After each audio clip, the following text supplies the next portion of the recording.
Be ready, 10 seconds to go.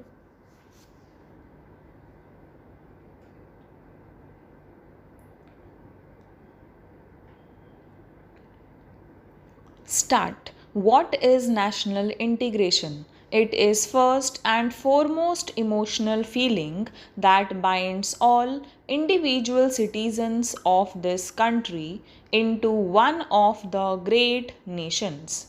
The Indian society is essentially plural with immense diversities of languages, culture, local customs, and traditions in food, dress, family life, and social intercourse and religion.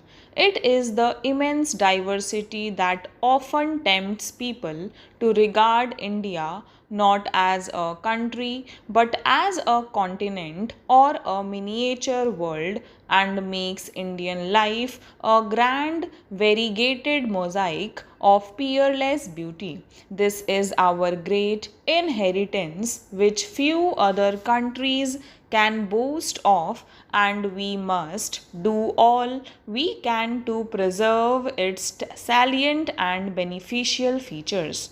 But if we have to live and grow as a nation, we must make every citizen of this country realize the basic underlying unity in all this apparent diversity, and we must also strive to eliminate or reduce to the minimum the divisive forces of communalism, regionalism, and linguism that tend to disrupt or cloud this unity.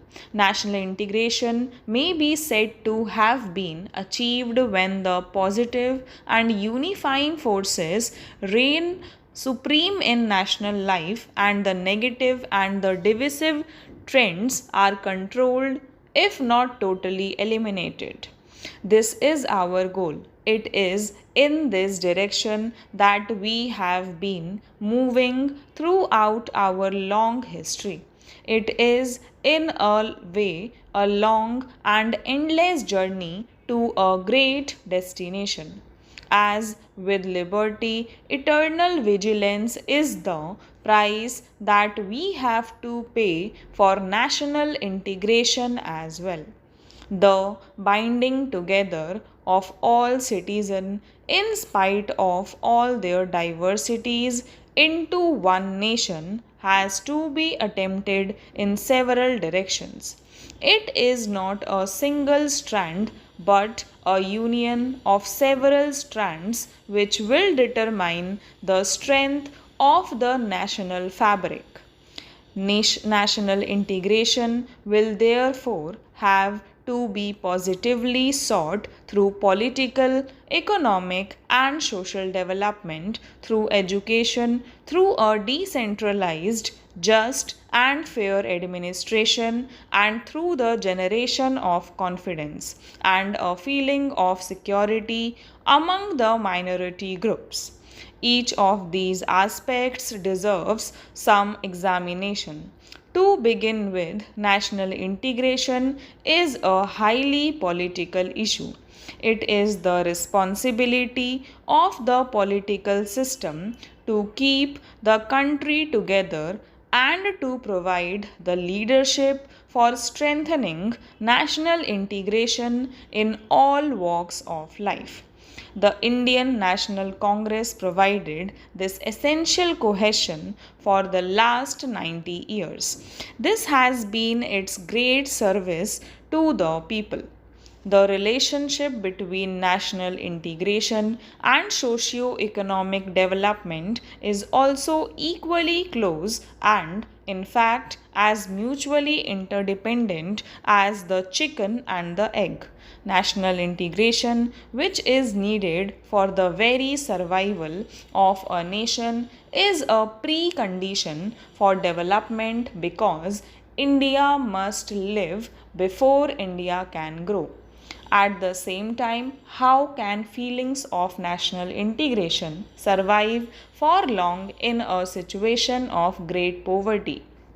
where nearly half of the entire population lives below the poverty line and where there are large disparities in income between one social group and another.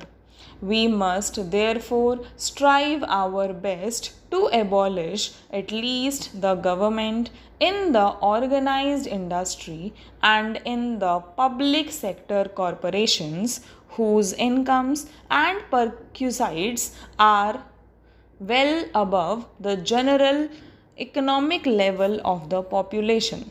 On the other hand, we have large masses of very poor people living in urban slums, small and marginal farmers, and landless agricultural laborers in rural areas who are unemployed or underemployed, whose incomes are very low, and who cannot even look forward to two square meals a day for most of the year. I know this from my personal experience because I have lived for last 6 years in rural areas and worked as a farmer. How can we hope to have a cohesive society or national integration in a background of such glaring socio-economic inequalities and injustice? We must therefore strive to bring about rapid socio-economic development with social justice. This will create a healthy and hopeful atmosphere in country and reduce the inevitable consequences which extreme disparities generate. Greater and more rapid socio-economic development will follow. It is this golden cycle we must try to establish, the creation of conditions in which every citizen may be effectively involved in the administrative processes is yet another aspect of national integration. We must endeavor to reorient the administration so that the services are democratized and made more responsive to the needs and aspirations of the common man. It is also necessary to ensure that the common man is assured justice and fair play in all matters which affect his daily life. Even more important are the reforms which will decentralize authority from the center to the states within the constitutional framework and without in any way endangering the fundamental unity of the country. The center and the states are not big and small brothers but joint partners in national development. Even more important is the devolution of authority and responsibility right down to the present centralized system where fewer people tend to take the basic decisions for the common man. Stop